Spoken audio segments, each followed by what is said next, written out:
ఒకటి గుడి గురించి చెప్తా ఉన్నారు.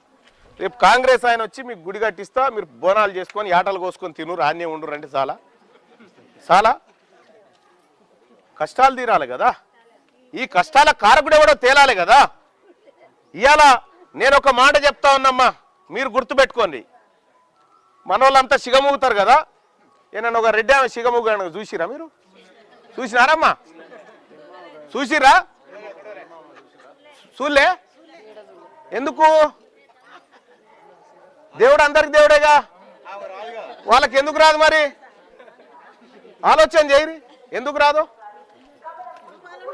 మనం కూడా ఇద్దాం. వెంకరెడ్డి గారు సతీమణికి యాపకొమ్మలు ఇచ్చి ఊగుమని చెప్దాం. ఊగుతుందేమో చూడమన్నది. ఊగుతారు వాళ్ళు. మేము గిట్లా చేస్తామా, మీరు చేయాలి అదని చెప్తా ఉంటారు.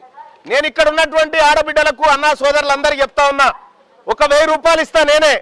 ఒక్క రెడ్డి వాళ్ళ ఇంటికి పోయి ఒక ఓటు కొనుక్కరా పొరుసుద్దాం. అమ్ముతారా?